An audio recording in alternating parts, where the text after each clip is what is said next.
Morning, everyone. Welcome back to this session of right source of heat.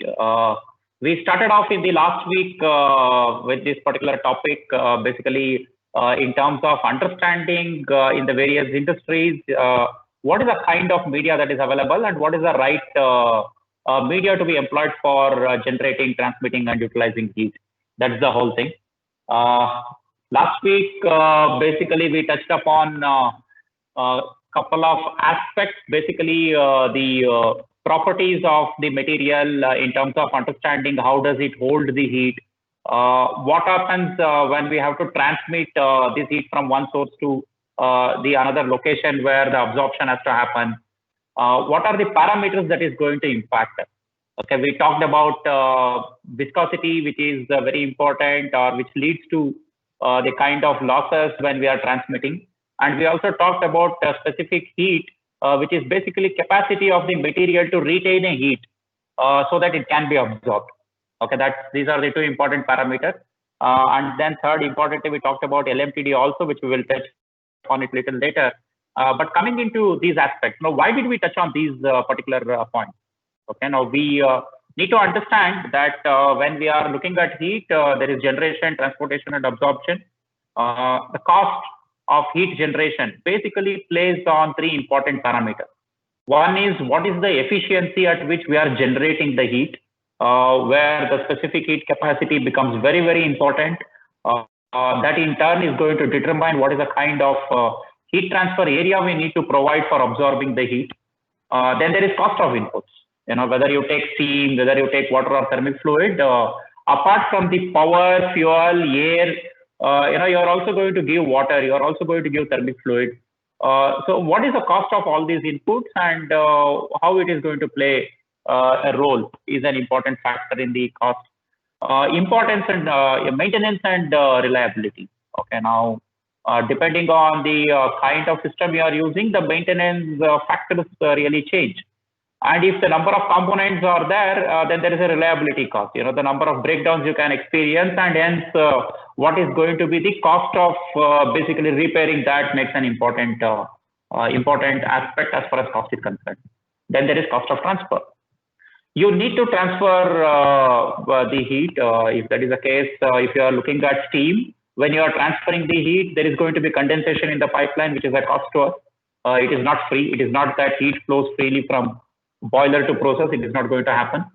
If you are looking at any other media like thermic fluid, water, you would all be aware that you need to pump these media, and yes, there is going to be cost.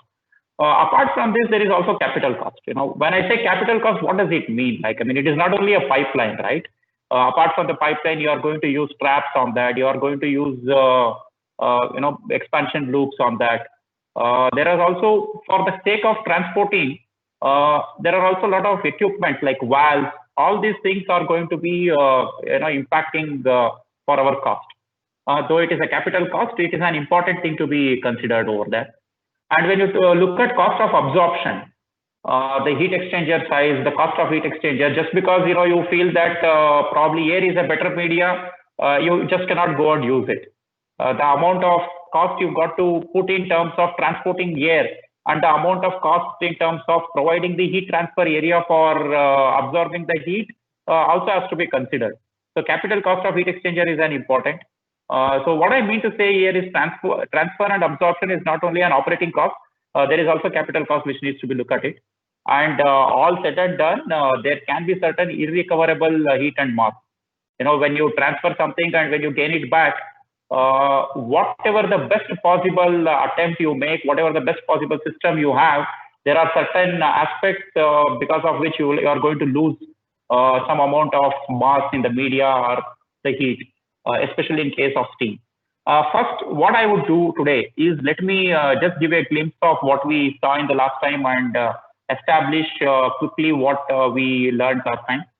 As far as heat capacity is concerned, we looked at three media: water, thermic fluid, and steam. It is like if you look at the heat capacity for the water, the variation is from 1 to 1.62.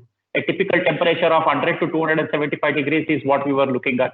We also gave examples of certain processes where this kind of temperature is employed. Similarly, thermic fluid and steam.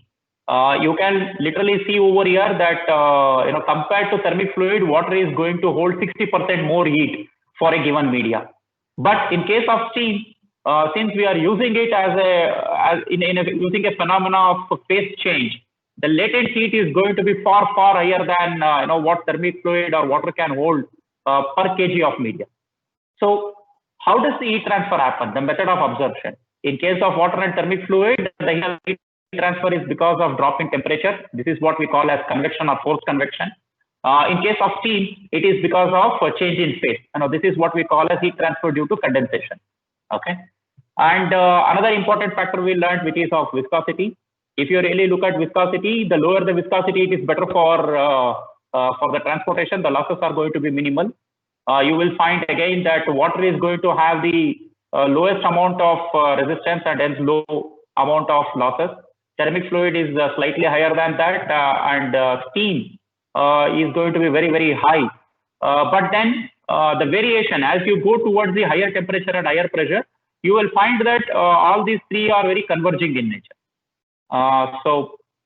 And what are we going to basically use for overcoming these losses? In case of water and thermic fluid, we are going to use electrical energy, and in case of steam, of course, it is heat. People feel that the steam moves on its own because of the pressure difference, and this pressure difference happens because of loss in heat. So we are going to lose some amount of heat. This is what basically we were trying to establish in the last webinar of ours. Hope we have done that well, and let us today take an example and learn how these three media is going to affect.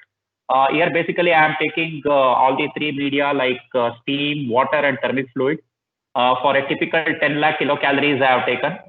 And I have also tried to see what are the typical process temperatures we take in a process industry.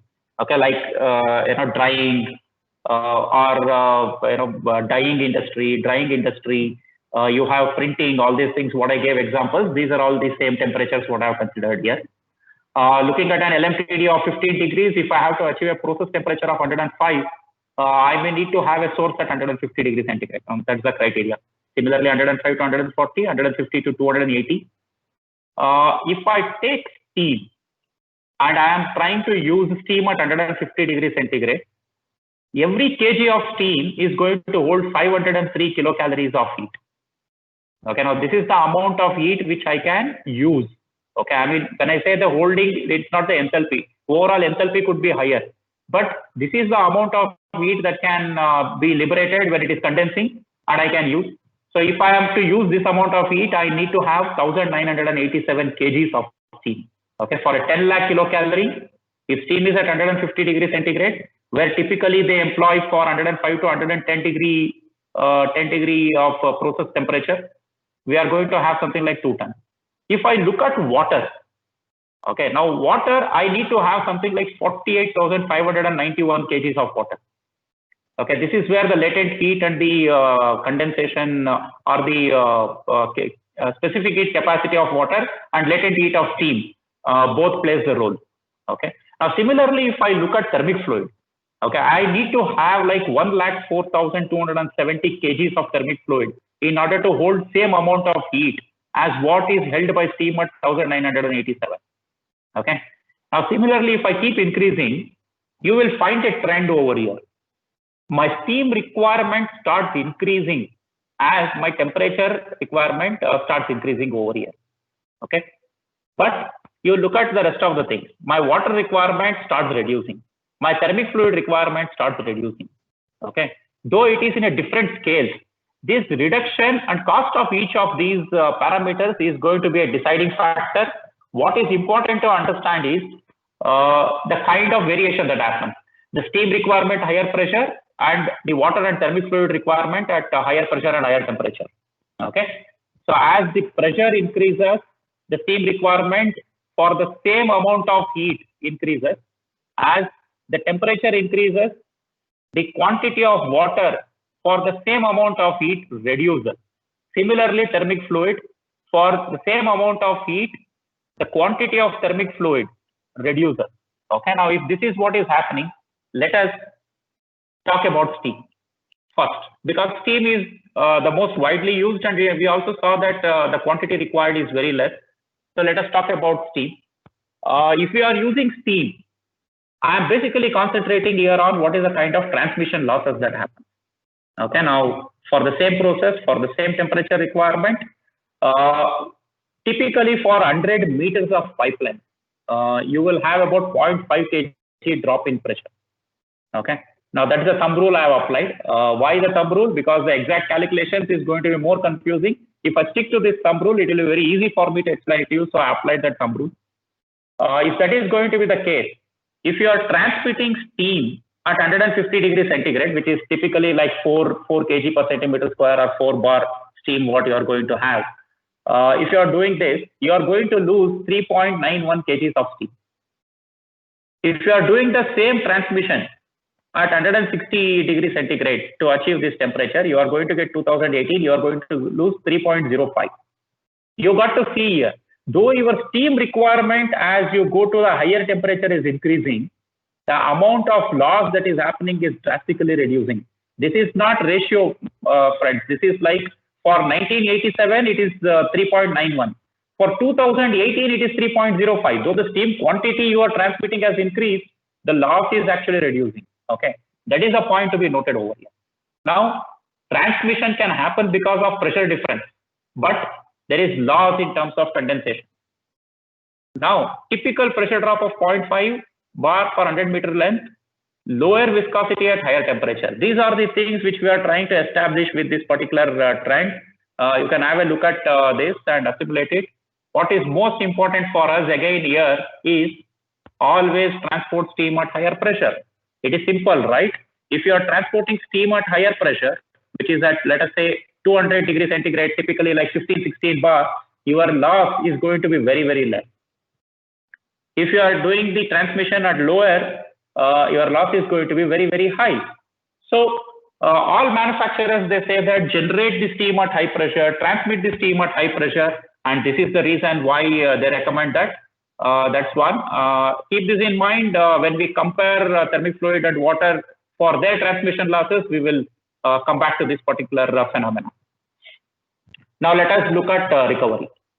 You have generated the heat, you have transmitted the heat, you are absorbing heat, and after that, after the absorption is over, if you take steam, how you are going to handle the steam after the heat absorption is over? You have a trap and you are going to bring the condensate back to your tank.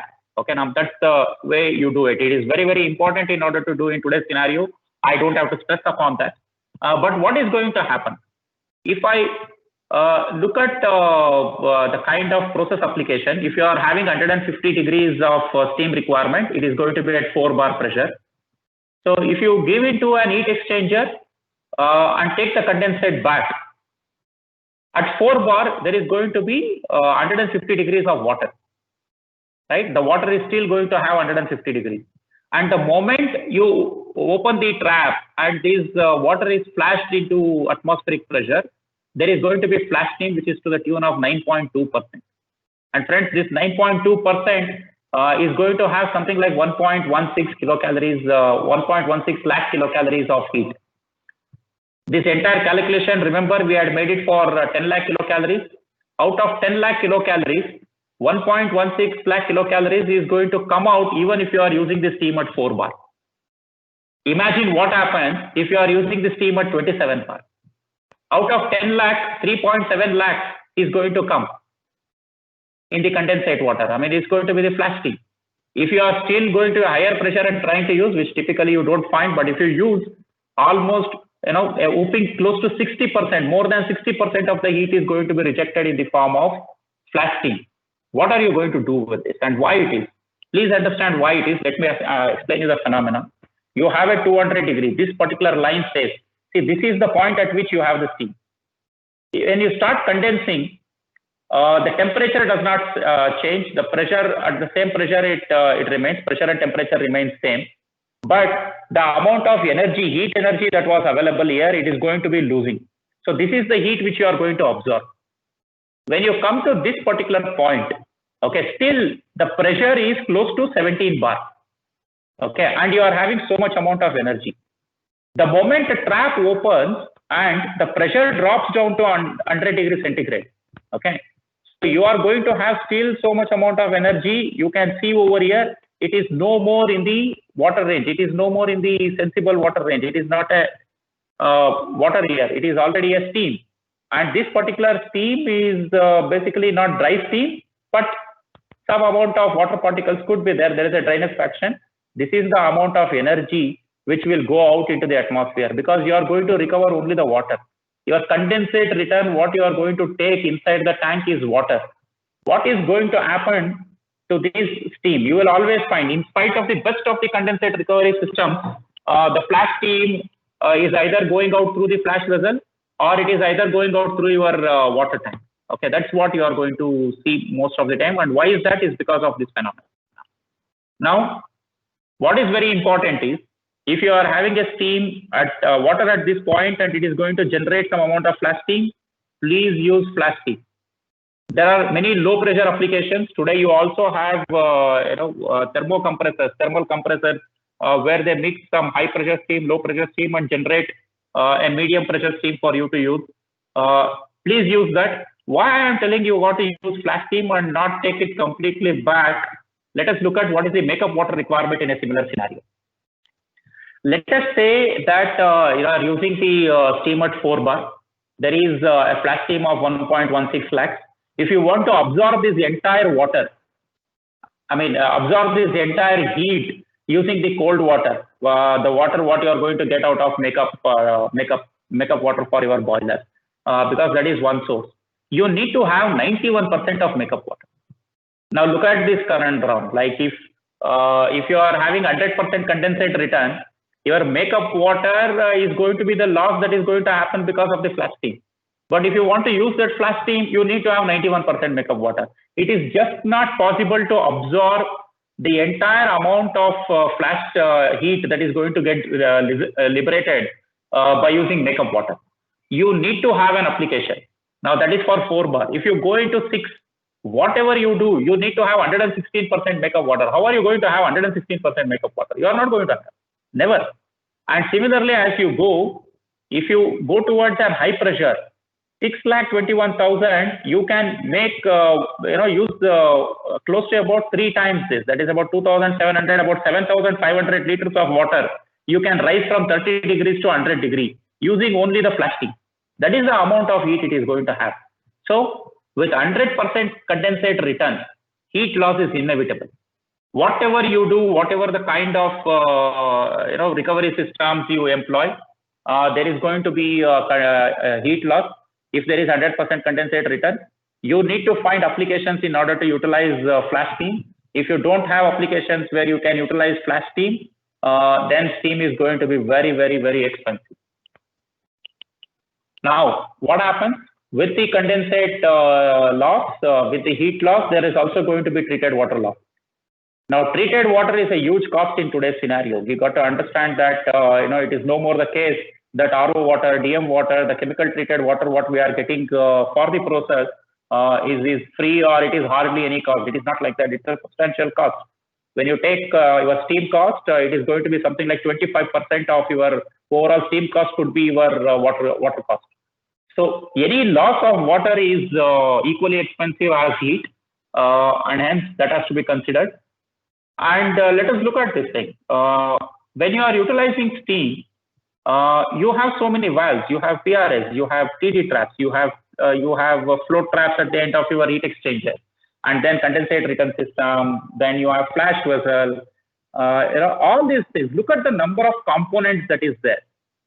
Each of these components is going to have some amount of maintenance required. The more the number of components, generally the maintenance requirement is higher, and also the due care which you got to take care to do this maintenance becomes more and more stringent. That leads us to one more thing. Let us understand the reliability of components. Okay, now if you have one component at 90% and you have another component at 90% reliability, if you are using both the components together, together reliability is going to be 0.81%. Okay, so the more and more component you are going to use together, the reliability of the entire system keeps reducing. So if you are using a steam, with so many number of components in order to make the complete utilization of the heat that is available. Apart from the losses that is going to happen, you also need to understand what is the maintenance and reliability factor of it. Now, let's look at thermic fluid. I had given you a glimpse of what is the kind of thermic fluid that is required in order to generate similar kind of temperatures or similar kind of heat for temperature. If you look at it for 150 degree, you will need about 113.3 cubic meter of thermic fluid. Because why I am talking in terms of cubic meter and why not in kg? Why have I converted kg into this? When you want to circulate or when you want to take the thermic fluid from generation point to absorption point, you are going to use pump. Okay, now steam is going to move because of the pressure difference. But for the thermic fluid, you are going to pump the thermic fluid from the generation to the utilization point, and pump is a volume handling equipment. As your volume of the media that is handled increases, the power consumption increases, which is very, very important over there. So 113 cubic meter is the kind of capacity you need. If you only look at generation, okay, now in case of steam, what happens? You pump the water into it, so you are only having the water pumping cost.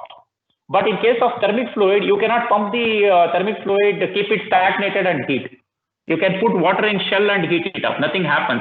Water has a beautiful property where it can have very high amount of convection within itself. So you can heat it, but thermic fluid has a phenomena called film temperature. You cannot heat bulk thermic fluid. The bulk heating of thermic fluid is not possible. So it has to be a forced circulation heating. In order to generate the heat itself, you are going to consume some amount of some amount of energy. And that is to the tune of close to about 8.7 kilowatts of power you may have to consume. But as you start increasing the temperature, you will find that the amount of power what you use keeps reducing. Though it is very minimal in nature, as you can see over here, but it keeps reducing. On an overall basis, this has a huge impact. Okay, now why it keeps reducing? Because of two factors. One, heat capacity of thermic fluid at higher temperature is higher, and resistance of the thermic fluid at higher temperature is lower. This is what is going to happen. So when you look at the cost of generation, you got to look at what is the efficiency at which you are generating the heat. If you have a steam, generally let us say a typical FBC steam boiler is going to have 80% efficiency. And if you are going to use an FBC thermic fluid heater, then its efficiency typically will be lower by at least 1 to 2%, typically 2%. Okay, so you are going to generate heat at a lower efficiency in case of thermic fluid. And why is it at lower efficiency? The only option you are having in order to recover the heat once it goes off the thermic goes out of the pressure part is air preheater. You cannot use thermic fluid in order to recover the heat because that is as good as increasing the pressure part size, nothing more than that. So the overall pressure part size limitation reduces the efficiency here. The exit temperatures, stack temperatures are typically higher for thermic fluid in comparison with steam boiler. Since the stack temperature is higher, if you are having a solid fuel, then the amount of volume of gas you are handling, higher stack temperature you are handling, increases, and hence the ID fan. So these are the two important impact that is going to happen beyond the rest of the. The rest of the things will remain same as what is applicable for steam. Then there is cost of pumping. Okay.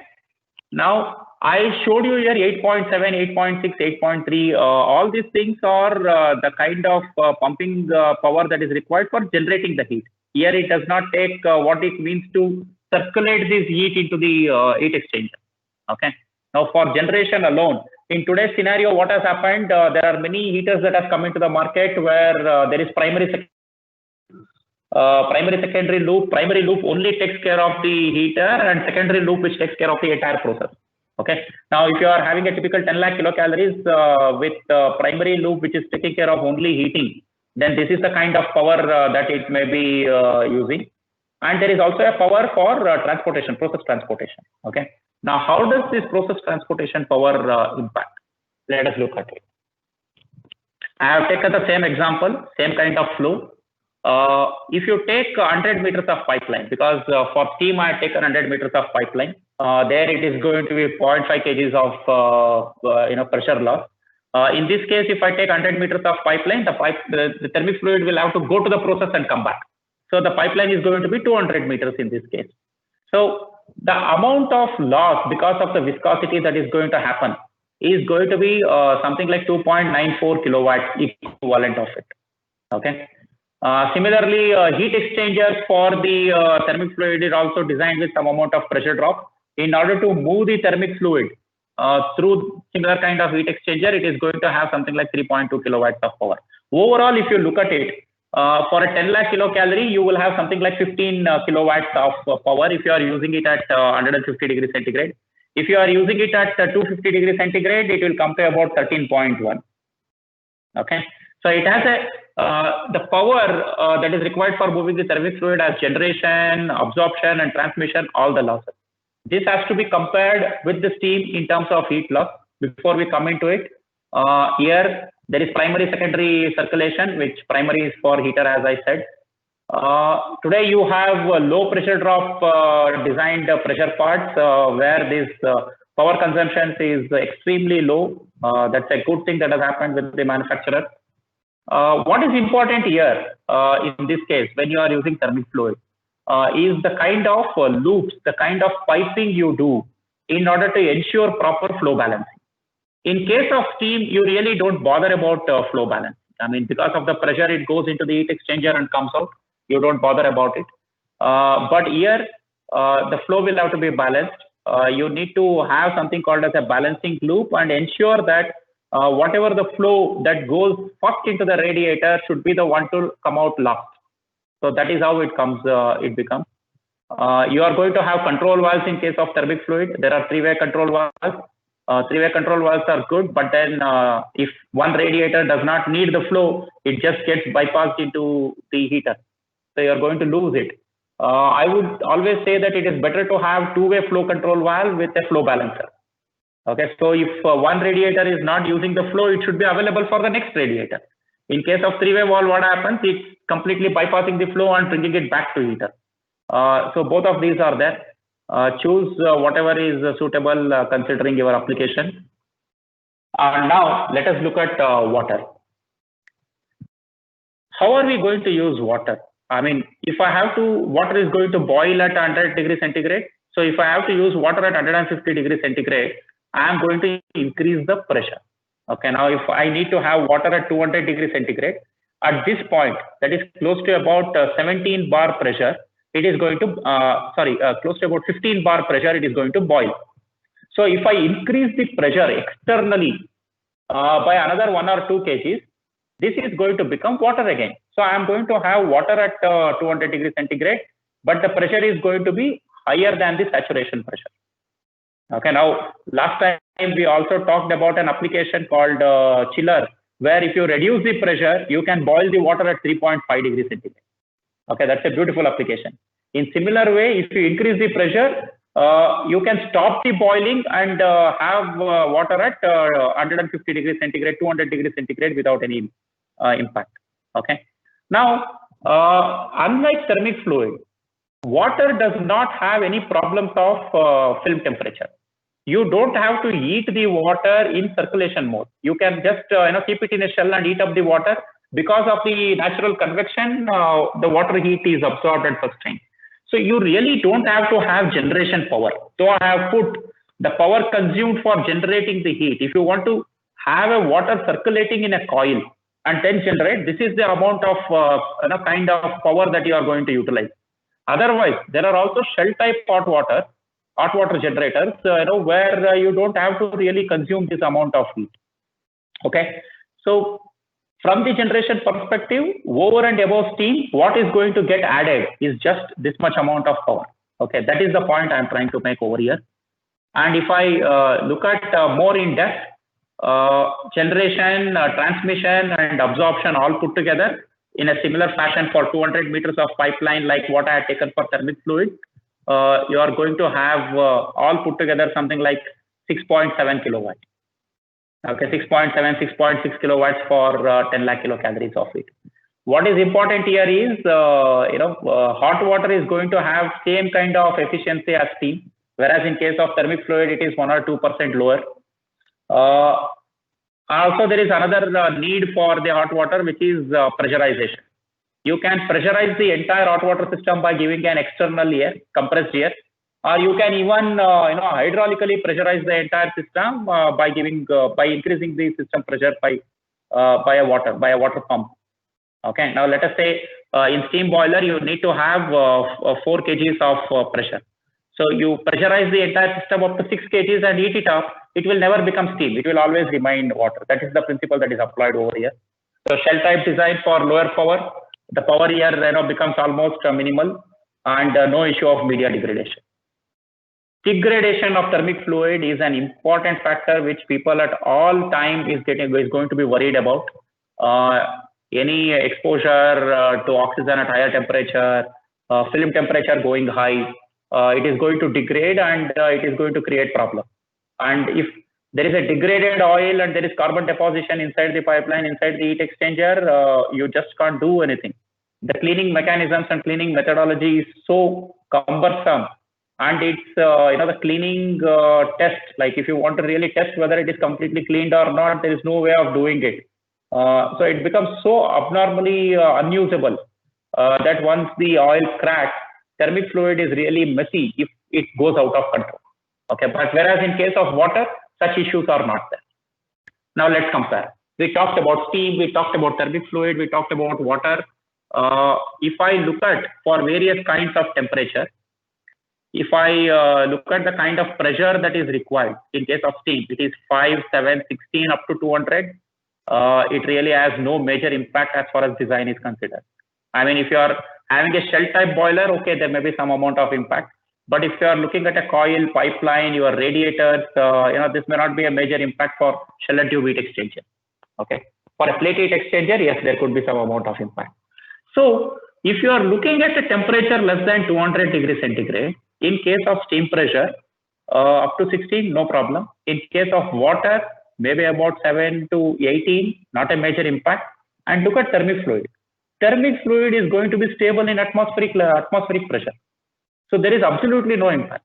So for each of these, your typical costs of using up to 200 degrees has no major impact. But when you go beyond 200, look at the kind of pressure changes that happen. 28 bar, 40 bar, 65 bar. And if you want to design a heat exchanger for 65 bar, it's a huge cost. And when you go into thermic fluid, it is going to be at atmospheric pressure. So whatever the pressure part you have designed for this, the same thing can be used for 230, 280 without any impact. So when you are comparing steam, water and thermic fluid, certainly thermic fluid, the overall cost of equipment is drastically low when it goes beyond 200 degrees centigrade. And I would say that there is no point in looking at water and steam at all. So if it is very clear that beyond 200 degree, just go for thermic fluid, don't think of anything else. But if it is less than 200 degrees centigrade, still we are fighting. Steam, water and thermic fluid may not have a major impact as far as cost is concerned, because the only thing that makes difference here is your steam generator is going to be an IBR and water heater is going to be a non-IBR. Okay, now if IBR and non-IBR is a major concern, yes, these two have some kind of comparison and water is higher. But if it is not a concern, it doesn't really matter. And from the pressure perspective, as I said, there is no cost impact. Let us compare what happens overall basis. Now, we came to a conclusion that beyond 230 degrees centigrade, in fact, there is not even a pump that is available in the market which can pump water. So there is no question of using water at all. In case of steam, for more than 230, the pressure is high, so there is no question of using steam over there. Thermic fluid is better. But what happens in terms of losses? If I accumulate all the loss, steam is going to have transmission loss, steam is going to have water loss, which is the recovery loss, whereas recovery losses are not there in terms of water and thermic fluid. Whatever hot water is going to go, it is going to come back. Similarly for thermic fluid. So if I look at steam, the best of the system what you have Okay, and on overall basis. If your cost is 100 rupees, then 9%, that is 9 rupees out of that cost, you just can't recover. Whatever you do in the world, you cannot recover. This is going to be a loss if you are going to have 100% condensate recovery. Okay. Similarly, as you go towards higher and higher pressure, the overall loss is going to increase. So people have come up with an innovative idea in order to have reduce this, by using flash steam, by using thermocompressors and all these things. That is good. When you have a system already existing, that is a system to be employed. You want to reduce from 12% to 9%, you can employ it. But then you want to, put a new system. Then it is a question to ask: why unnecessarily get into a system which is going to create losses? Okay, that's the question to be asked, and you can take a decision. There is also important thing is there is cost of heat exchanger, which I didn't touch. What happens in case of heat exchanger is when you want to have a heat exchanger designed for a steam, it is going to happen because of the condensation. The size of the heat exchanger is going to be extremely low. And if you want to use water or thermic fluid, the size of the heat exchanger may be very high. Okay, so that is an important factor. Let me just brief you the next slide on that. Then there is criticality of sizing and routing. Steam is less critical. I would not say steam is less critical in terms of sizing. Steam is less critical in terms of routing, but sizing is also very, very critical over there. Even for water and thermic fluid, the right sizing and right routing becomes very, very important. Take care of that. Above all, you have maintenance and reliability. Okay, now I would really find that the number of components in water and thermic fluid is lesser in comparison with steam, and certainly hot water and thermic fluid systems are going to have lesser maintenance and higher reliability. If you really ask me what is the right choice, and if you look at the potential savings, your water is going to have huge amount of savings up to 200 degrees centigrade. And beyond 200 degrees centigrade, you have no option. Okay, now if a thermic fluid is going to have a good amount of savings in comparison with steam beyond 200 degrees centigrade. I have not put steam here at all because this is the percentage of savings in comparison with steam. Now, if water is going to have more savings than steam, what is the impact? How can it be if everywhere people are using? In today's scenario, what is happening? The cost of water, the treated water has gone to 25% of the overall cost. That is the important factor. Now, if you calculate your cost of the entire water for your process, and if it is only about 5%, and certainly water is not going to be saving. Okay, so please consider that. Look at your water cost. If your water cost is close to about 20-25% of it, or even if it is more than 15-16%, it is a case where you need to look at hot water very seriously. Why not air heater? Okay, now if water, thermic fluid are there, why don't we use the air heater? Now, problem with air heater is that you want to control the temperature. There are many applications, like tea drying, like desiccated coconut drying, like food drying. These are all the places where people employ hot air. I mean, hot air can be used. But the issue is you want to very critically control. You want the temperature to be maintained at, let us say, 110 degrees exactly. It is very difficult to control. And also the size of heat exchanger. When you want to generate this amount of heat, the pressure part, heat exchanger, heat transfer area needed is very, very high. It becomes very bulky. Second, it is also important that air heater will have to be very close to the consumer point. The generator and consumer will have to be very close to each other. Otherwise, you have to make a huge ducting, big ducting, where the capital cost is very high, and it also comes with fire hazard. Okay, that is the reason why air heaters have nearly gone out of the market. Nobody uses it, apart from very special applications. Probably like you have an MDF board or anything. There, the air heater application can be seen. Otherwise, you don't get into air heater much of the time because of these issues. And then you can take a comparison of this and look at what is the amount of savings you are going to do. Because you are going to change the media from steam to water to thermic fluid, there is going to be a huge impact on the process equipment. You got to look at the cost and viability of that particular expenditure before you take a decision. So what is important is why I am talking of capital cost over here. This is the impact. Now, if I look at water, the heat transfer coefficient in free convection is 20 to 100. If it is in forced convection, it is like 60 to 1,800. But look at condensing, 6,000 to 12,000. Now, what this means is, if you are for a same kind of an heat exchanger, if you are using forced circulation oil, that is thermic fluid, your size comparison will have to be from 1,800 to 1,20,000. Okay, I'm not telling it is always the same because it varies. If it is from 1,800 to 6,000, it may not be a major impact. If the comparison is between 1,800 to 1,20,000, then it can be a huge impact. Now, heat transfer coefficient for the same media also depends on what is the material you are going to employ and what is the range at which you are employing. So considering the range at which you are employing, your capital cost is going to be varying. So whenever you say that I am using a steam, steam, or I'm having an option of water, I'm having an option of thermic fluid, purely from the generation and transportation and absorption point of view, water is going to have saving. This amount of saving is going to increase your capital cost of the process equipment. Compare that. What is the cost of process equipment?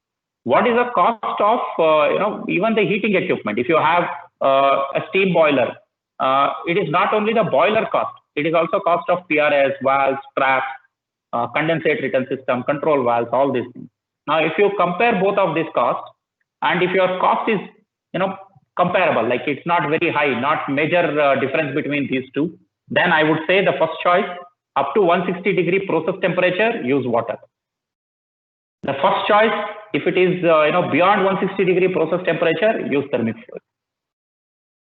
That is what is going to be there. As a last choice, come to the steam, and you should look at steam only if your water cost is less than 25%. It is as simple as that in today's scenario. If it is less than 25%, maybe it is viable considering this capital cost and also utilization cost. Otherwise, it may not be viable. That's it, guys. Thanks for listening to me. Hope I have given you fair idea of what is good, bad, and ugly about water, steam, and thermic fluid. Hope it will be helpful to you. Let me open the session for Q&A now.